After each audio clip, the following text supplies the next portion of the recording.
स्वागत है। आज दो विषयों लेकर के हमारी हरियाणा भवन में मीटिंग हुई है, जिसमें एक विषय तो जैसा हमको मालूम है कि हमारी जो प्लानिंग है जंगल सफारी की चल रही है।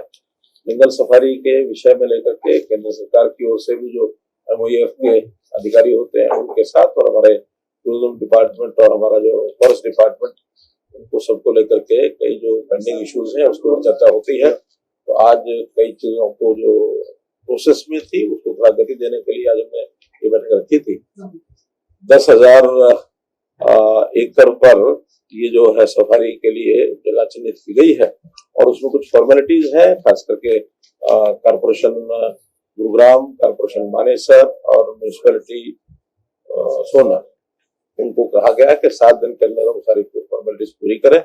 और आज उसका जो कंसल्टेंट्स जो हमने एंगेज किए हुए हैं उसमें से एक कंसल्टेंट ने अपनी सारी प्रेजेंटेशन भी दिखाई है कि किस किस प्रकार से क्या क्या वो डेवलप करेंगे, क्योंकि भी PMC हमको तय करना है।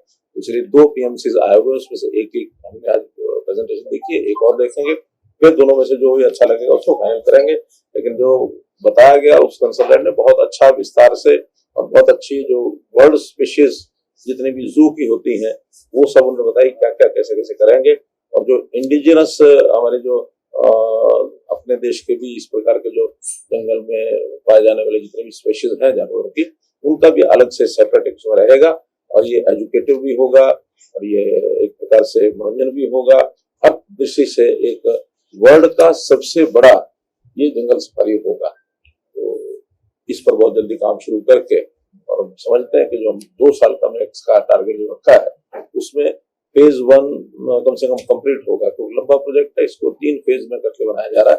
फेज 1 इसका पूरा होगा, लोगों के लिए वो खोला जाएगा। इसी प्रकार जो दूसरा एक विषय तय किया गया है जो आज इसकी मीटिंग थी,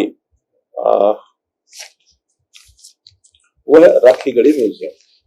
जैसा हमको पता है कि राखीगढ़ी एक ऐसा स्थान है जो हमारी पुरानी सभ्यता एक्सकेवेशन के माध्यम से जो भी मिली है, उस स्थान को सुरक्षित रखना, उसको विकसित करना, लोगों के विजिटर्स के लिए उसको खोलना, ये काम भी ASI के साथ मिल करके और हरियाणा सरकार कर रही है। उसके सबसे पहले तो डिजाइन वगैरह उसका जो ASI ने बना के दिया है वो लगभग फाइनल हो गया। बाद में PMC उसका और बनाया जाएगा।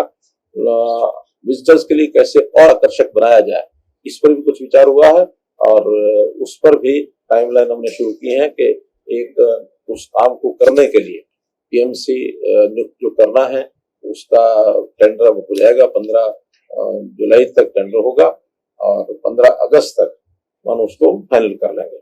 और सारा टाइमलाइन ये बनाया गया है कि उसका जो म्यूजियम है आने वाले दिसंबर तक वो कैसे हम चालू करा सकें।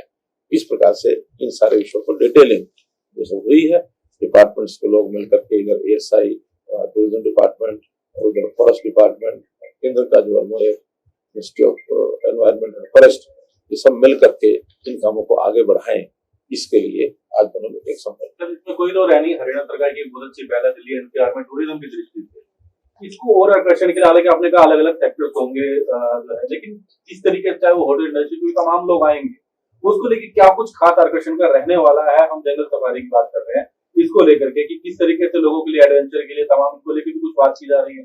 जानवर कहाँ से कौन सी कंट्रीज से लाएंगे? देखिए, चूंकि जो जू होती है, जंगल सफारी होती है, मैं से पिछले दिनों मैं शारजाह जाकर के देख करके आया था, वो 2000 एकड़ के अंदर बहुत बढ़िया सफारी थी। सामान्यतः इस प्रकार के जानवर अफ्रीकन कंट्रीज के वो ज्यादा इसमें होते हैं। फिर भी वर्ल्ड वाइड हमारे यहाँ के जो इकोलॉजिकल जो एटमॉस्फेयर जो यहाँ सर्वाइव कर सके, ऐसे सब जानवर वहां पर रखे जाएंगे। और वहां की जो एक कंडीशंस है इकोलॉजिकल, उन सब का अध्ययन सब चल रहा है। अब किस किस देश के कितने कितने आएंगे, जो कंसल्टेंट है वो सारे हमारे उन चीजों को तैयार कर रहे हैं। ऐसे ऐसे कंसल्टेंट भी हैं जो आज दिखा करके गए, उन्होंने लगभग 1000 के आसपास म्यूजियम जो सारे वर्ल्ड वाइड है ऐसे सब देखे हुए हैं, सब उनके कंसेप्ट क्लियर है।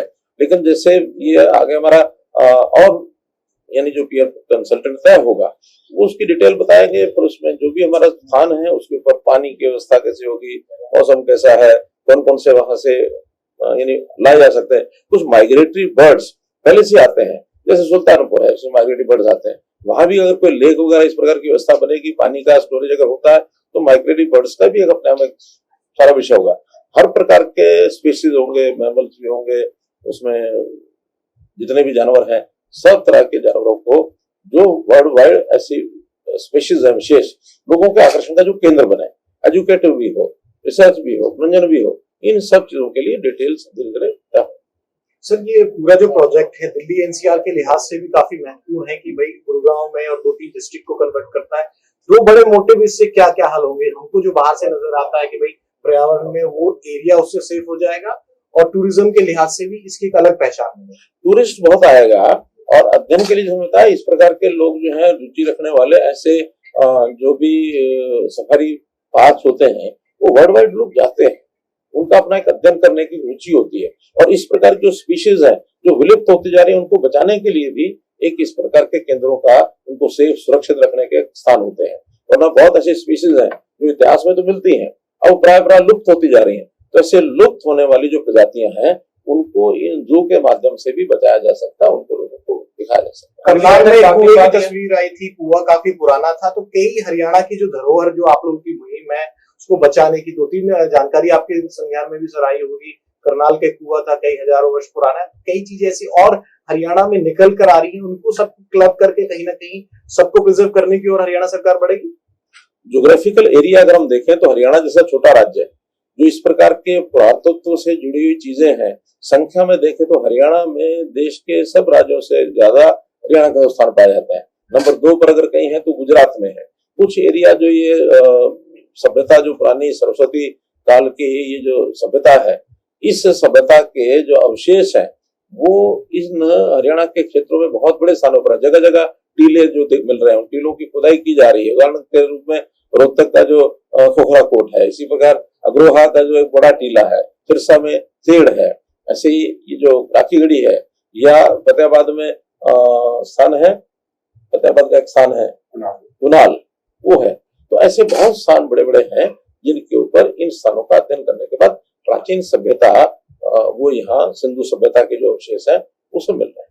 सर, क्या मध्य प्रदेश की तर्ज पे जंगल सफारी में चीतों को भी लाने का कोई प्रस्ताव रखा है? मैंने बताया ये सारी चीजें तय होनी है, जो कंसल्टेंट है वो सारा तैयार कर रहा है, प्रारंभ कर रहा है। चीते भी होने ही चाहिए, क्यों नहीं होने चाहिए? अगर वो एक प्रजाति है और अधिक से अधिक प्रजातियां हम लोगों को यहाँ ला करके उनको बता सके, दिखा सके, ये बड़ा प्रयत्न है। एक सवाल पॉलिटिकल आप को जवाब देना चाहिए। सवाल नॉर्मल है कि किस तरह का माहौल चल रहा है आपकी नजर से, अगर देखें तो राजनीति आई है, अगर आपकी इजाजत हो तो? नहीं, इजाजत का कोई विषय नहीं, मैं लगातार ही बता रहा हूँ, कोई आज पहली बार बता रहा हूँ, ऐसा नहीं है।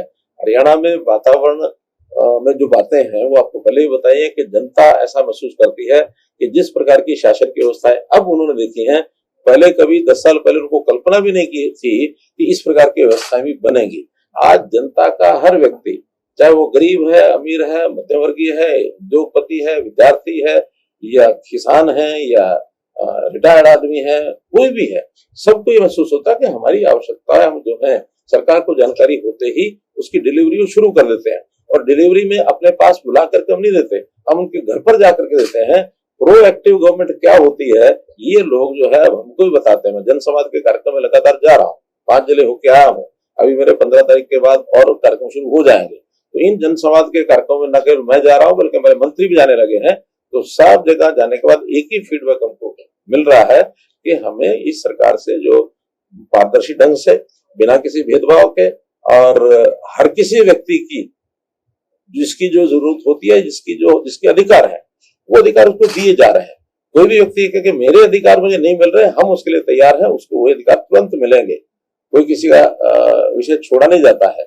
हम तो नौकरियों के विषय में भी, यानी वो तो लोग बांटते थे, बांटे रेवड़िया अपने अपनी वो मैं नहीं कहता कौन था होता है वो, लेकिन वो कहावत भी देते थे। लेकिन हमसे लोग जिसका अधिकार है वो लेके जाता है, हम देते नहीं है। उसकी योग्यता है, उसका एक अपना अधिकार है, वो लेके जाता है, उसको कहता है मेरा अधिकार ले जाओ। हम किसी के अधिकार को उस तक पहुंचाएंगे, दूसरे के अधिकार में हनन होने नहीं देंगे, यही हमारी विशेषता है।